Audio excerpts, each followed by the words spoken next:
তো যারা 2025 সালে উচ্চ মাধ্যমিকে দর্শন পরীক্ষা দেবে, আমি তোমাদের এখন যে ক্লাসটা করাচ্ছি সেটা ভীষণ গুরুত্বপূর্ণ। ফটাফট এই ক্লাসটা তোমরা দেখে নাও। আর একটা কথা বলছি, এই অধ্যায় থেকে বচন অধ্যায় থেকে মেইন ক্লাস কমপ্লিট। তোমরা 2025-এর ফুল টিউশনটা প্রোফাইলটা ভিজিট করলে প্লে লিস্টে গিয়ে অধ্যায় ধরে ক্লাসগুলো পেয়ে যাবে, ঠিক আছে? তো মেইন ক্লাস এগুলো কমপ্লিট। আমি এখন এক্সট্রা ক্লাস করাচ্ছি, কারণ হচ্ছে পরীক্ষায় যদি প্রশ্নগুলো ঘুরিয়ে আসে তাহলে তুমি কি করবে, তো বুঝে নাও, ঠিক আছে? দেখো, গুণ ও পরিমাণ থেকে এটা বচন অধ্যায় থেকে আমি বলে দিচ্ছি। বচন অধ্যায় থেকে দু ধরনের প্রশ্ন হবে পরীক্ষা, 8 মার্কে। একটা লজিক হবে, একটা নোটস হবে। নোটস কমপ্লিট করে দিয়েছি, তোমরা বললাম তো প্রোফাইলটা ভিজিট করলেই তোমরা কোন নোটস পড়তে হবে দেখলেই বুঝতে পারবে। আর এই লজিকটা 100% আসবে, তো এই লজিকটা প্র্যাকটিস করতে হবে। তাই প্রচুর প্র্যাকটিস করিয়েছি। মেইন ক্লাস কমপ্লিট, আমি এখন এক্সট্রা ক্লাস করাচ্ছি, তো এক্সট্রা ক্লাস দেখো। আর নতুন হলে প্লিজ ফিলোসফি এইচএস উচ্চ মাধ্যমিক দর্শন ইউটিউব চ্যানেলটি সাবস্ক্রাইব করো, সঙ্গে বন্ধুদের শেয়ার করো। আর লিখিত পরীক্ষা 80 গ্যারেন্টি। চলো, নিম্নলিখিত বাক্যগুলিকে তর্কবিদ্যাসম্মত বচনে রূপান্তরিত করে গুণ ও পরিমাণ নির্ণয় করো। তো গুণ ও পরিমাণটা এবার 100% কমন, ঠিক আছে? প্র্যাকটিস করতেই হবে। তো এক্সট্রা ক্লাসটা দেখো ভালো করে। এখানে দেখো, কতিপয় ছাত্র মনোযোগী, সব সৎ ব্যক্তি সুখী নয়, কেবল জ্ঞানী ব্যক্তিরাই দার্শনিক হয়, কদাচিৎ কাক সাদা হয়, কালো হাতি নেই, অধিকাংশ ফল মিষ্টি। তো এতগুলো বাক্য, তো সবার প্রথমে বচন করতে হবে। বচন করে কি করতে হবে আমি বুঝিয়ে দিচ্ছি আস্তে আস্তে, তারপর হচ্ছে ভালো করে দেখো। এগুলো গুণ পরিমাণ নির্ণয় করতে হলে তোমাদেরকে এই ছকটা জানতে হবে। গুণ অনুযায়ী বচন দুই প্রকার, সদর্থক, নয়ার্থক। সদর্থকের একটা নাম মেবাচক, নয়ার্থক একটা নাবাচক। সদর্থক মানে কি এআই, নয়ার্থক মানে ইও, মানে নাবাচক, এই দুটাকেই বলে। নয়ার্থক বা নাবাচক মানে ইও, আর এআই মানে হচ্ছে সদর্থক বচন। তাহলে গুণ মানে বুঝবো হয় সদর্থক না নয়ার্থক। ক্লিয়ার? নেক্সট বুঝবো পরিমাণ।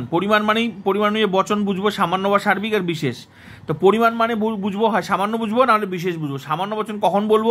ই বচনের মধ্যে, দুটোর মধ্যে হলেই সামান্য বচন লিখবো, আর আই আর ও এর মধ্যে হলেই বিশেষ বচন লিখবো। তো ক্লিয়ার হলো, এগুলো এবার লাগবে। তো পরীক্ষা এবার, তো সবার প্রথমে বচন করতে হবে। কতিপয় ছাত্র মনোযোগী, এটা কোন বচন হয়? এটা হবে আই বচন। নিয়মে লিখে দিয়েছি, তোমরা মেইন ক্লাসটা করলেই দেখবে, অধ্যায় মেইন ক্লাস করলেই দেখবে নিয়মগুলো লিখে দিয়েছি। কিছু অধিকাংশ, বেশিরভাগ, সাধারণত, প্রায়, সাধারণত, কতিপয়, এই শব্দগুলো হ্যাবাচক থাকলে আই বচন হয়। তার মানে কোনো ছাত্র হয় মনোযোগী, আর আই বচনের শুরুটা কোনো, তারপর উদ্দেশ্যপদ ছাত্র, যেহেতু উদ্দেশ্যপদটা ছাত্র, আর এটা তো নিয়মের ভাষা উঠে যায়।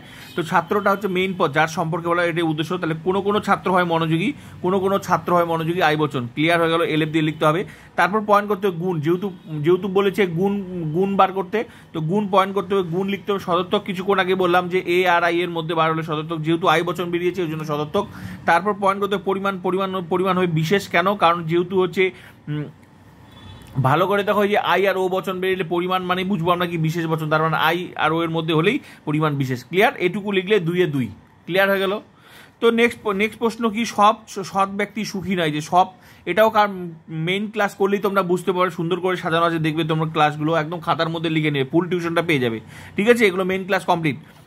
তো সব সৎ ব্যক্তি সুখী নয়, যে সবের সাথে নয় আছে, এটা হচ্ছে ও বচনের তোমরা নিয়ম দেখবে, ঠিক আছে? ও বচনের বিশেষ নিয়ম দেখবে। এ বচনের নিয়মের সাথে নাবাচক শব্দ থাকলে সেটা ও বচন হয়ে যায়। ভালো করে তো সবটা এ বচনের নিয়ম প্লাস সঙ্গে নয় আছে, এই জন্য ও বচন হয়ে গেল। তাহলে কি হবে? এটা উত্তরটা কি হবে? সব সৎ ব্যক্তি সুখী নয়, তার মানে কোনো সৎ ব্যক্তি নয় সুখী। হ্যাঁ, কোনো সৎ, এলএফ দিয়ে করতে হবে, কোনো সৎ ব্যক্তি নয় সুখী, ও বচন হয়ে গেল। এবার সেম পয়েন্ট করতে হবে, গুণ পয়েন্ট করতে। গুণ, যেহেতু এটা ও বচন মানে, এখানে ভালো করে দেখো, ও বচন মানে কি? গুণ মানে বুঝবো হয় সদর্থক না নয়ার্থক, তো ও বচন মানে কি লিখবো? নয়ার্থক, তার মানে এখানে লিখলাম নয়ার্থক। ক্লিয়ার হয়ে গেল? তারপর লিখবো পরিমাণে কি লিখবো? বিশেষ। কেন? যেহেতু যে ও বচন বেরিয়েছে, পরিমাণ মানে বুঝবো হয় সামান্য নাহলে বিশেষ, তো যেহেতু ও বচন বেরিয়েছে এই জন্য বিশেষ, তাহলে পরিমাণ বিশেষ। ক্লিয়ার? এটুকু লিখলে 2-2। ক্লিয়ার হয়ে গেল? এবার নেক্সট প্রশ্ন কি? নেক্সট প্রশ্ন ভালো করে দেখো, কেবল জ্ঞানী ব্যক্তিরাই দার্শনিক হয়। যে কেবল জ্ঞানী, এই কেবল কথাটা থাকলে, হ্যাবাচক থাকলে উদ্দেশ্য এ বচন হয়, কিন্তু উদ্দেশ্য ভিতর চেঞ্জ হয়। একটু নিয়ম আছে, ভালো করে দেখবে, প্রোফাইলটা ভিজিট করে প্লে লিস্টটিকে দেখবে। মেইন ক্লাসগুলো করলেই মেইন ক্লাস তোমাদেরকে করতেই হবে। মেইন ক্লাস যদি না করো তাহলে তোমরা এক্সট্রা ক্লাসের কিছুই বুঝতে পারো। এক্সট্রা ক্লাসের মূল উদ্দেশ্য তোমাকে পরীক্ষার প্রশ্ন ঘুরিয়ে আসলে কঠিন হলেও তুমি 100% সঠিক উত্তর করতে পারবে। এটাই হচ্ছে এক্সট্রা ক্লাসের মূল উদ্দেশ্য। আমার ডবল আমি না করালেও হতো, কিন্তু আমার মূল উদ্দেশ্য সমস্ত ছাত্রছাত্রীকে 80-80 লিখিত পরীক্ষা পাওয়ানো, এটাই আমার মূল উদ্দেশ্য, ঠিক আছে? তো কেবল জ্ঞানী ব্যক্তি, তাহলে কেবল থাকলে আর হ্যাবাচক থাকলে উত্তরটা কি হয়, এ বচন হবে, কিন্তু উদ্দেশ্যপদ চেঞ্জ হবে। তাহলে কি হলো, সকল দার্শনিক ব্যক্তি হয় জ্ঞানী, যেহেতু কেবল কথাটা আছে উদ্দেশ্যপদ জ্ঞানী ব্যক্তি দার্শনিক বিধপদ, তাহলে উদ্দেশ্যপদ চেঞ্জ হবে। তাহলে কি হলো, সকল দার্শনিক ব্যক্তি হন জ্ঞানী ব্যক্তি, এ বচন ক্লিয়ার হয়ে গেল, উদ্দেশ্যপদ চেঞ্জ হলো। এবার গুণ পয়েন্ট করতে হবে সদর্থক বা হ্যাবাচক, কেন, যেহেতু এ বচন মানে ভালো করে দেখো, এ বচন হলে কি লিখবো, সদর্থক বা হ্যাবাচক যে কোনো একটা লিখলেই হবে। তাহলে গুণ হ্যাবাচক হলো, সদর্থক বা হ্যাবাচক দুটোর মধ্যে লিখে আমি অপশন দিয়ে দিয়েছি, যে কোনো একটা লিখতে পারো। তাহলে পরিমাণ সামান্য লিখবো, কারণ পরিমাণ মানে কি বুঝবো, সামান্য বা বিশেষ। তো সামান্য বচন কখন লিখবো, এ আর ইর মধ্যে, যেহেতু এ বচন বেরিয়েছে এই জন্য সামান্য, তাহলে পরিমাণে কি লিখবো, সামান্য। ক্লিয়ার হয়ে গেলো, এটুকু লিখলে 2-এ 2। নেক্সট প্রশ্ন ভালো করে দেখো, কদাচিৎ কাক সাদা হয়, এই যে কদাচিৎ, কচিৎ, খুব কম, এই সমস্ত শব্দগুলো তোমরা দেখবে নিয়মে লিখবে, মেইন ক্লাসের মধ্যে লেখা আছে দেখবে, হ্যাঁ। এগুলো থাকলে সঙ্গে হ্যাবাচক থাকলে উত্তরটা ও বচন করতে হয়। তার মানে কি, ও বচন মানে কি, কোনো কোনো কাক নয় সাদা ও বচন। তো ভালো করে দেখো, কোনো কোনো এলেপ দিয়ে কোনো কোনো কাক নয় সাদা ও বচন।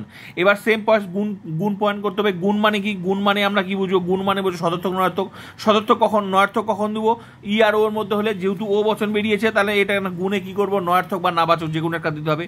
তারপর পয়েন্ট করবো পরিমাণ, পরিমাণে এটা কোন বচন বেরিয়েছে, ও বচন। পরিমাণ মানে কি বুঝবো, হয় সামান্য বচন নাহলে বিশেষ বচন, উল্টাবে না, ঠিক আছে। পরিমাণের জায়গায় পরিমাণ লিখতে হবে, গুণের জায়গায় গুণ লিখতে হবে। তাহলে বিশেষ বচন লিখবো কেন, যেহেতু ও বচন বেরিয়েছে বিশেষ বচন, তাহলে এটা হলো বিশেষ বচন। ক্লিয়ার হয়ে গেল। এবার নেক্সট প্রশ্ন হচ্ছে, কালো হাতি নেই, তো কালো হাতি নেই এটা কোন বচন হবে, কালো হাতি নেই, নেই থাকলে কি হয়, এটা ই বচন, নেই থাকলে হয় ই বচন। তাহলে কোনো হাতি নয় কালো, কোনো হাতি নয় কালো, ই বচন। তাহলে এটার গুণ কি হবে, কোনো এটার গুণ হবে, যেহেতু এটা কোন বচন, ই বচন, তার গুণ মানে নয়ার্থক, আর পরিমাণ কি হবে, এটা সামান্য বচন, ঠিক আছে। যেহেতু এটা ই বচন, তাহলে পরিমাণ মানে এটা যে পরিমাণ মানে সামান্য বচন, আর ই বচন, ই বচন মানে হচ্ছে এই যে নয়ার্থক। তাহলে ক্লিয়ার হয়ে গেল। নেক্সট, অধিকাংশ ফল মিষ্টি, অধিকাংশ আর হ্যাবাচক থাকলে কি হয়, এটা আই বচনের নিয়ম, ভালো করে দেখবে মেইন ক্লাসে, কোনো কোনো কিছু কিছু অধিকাংশ বেশিরভাগ এটা আই বচনের নিয়মে লেখা আছে, সঙ্গে হ্যাবাচক। তাহলে এটা কোন বচন হবে, আই বচন হবে। তাহলে আই বচন মানে হচ্ছে উত্তরটা কি হবে, কোনো কোনো ফল হয় মিষ্টি, আই বচন। আর গুণ কি হবে, গুণ হবে এটা সদর্থক, কেন, যেহেতু আই বচন, এ আর আই হলে সদর্থক। আর পরিমাণ কি হবে, পরিমাণ মানে হচ্ছে যেহেতু আই বচন, তাহলে আই বচন হলে কি পরিমাণ বিশেষ। তো ক্লিয়ার হয়ে গেল। এই হলো তোমাদের 8 মার্কের লজিক প্র্যাকটিস এক্সট্রা ক্লাস, ঠিক আছে।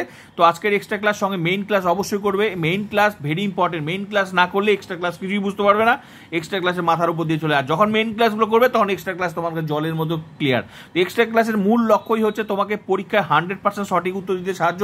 এক্সট্রা ক্লাস না করলে পরীক্ষায় যতই প্রশ্ন ঘুরিয়ে আসো তুমি পারবে না, ঠিক আছে।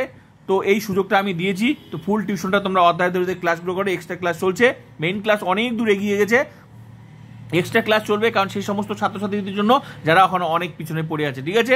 সময় অনুযায়ী আবার মেইন ক্লাস শুরু হয়ে যাবে, ঠিক আছে।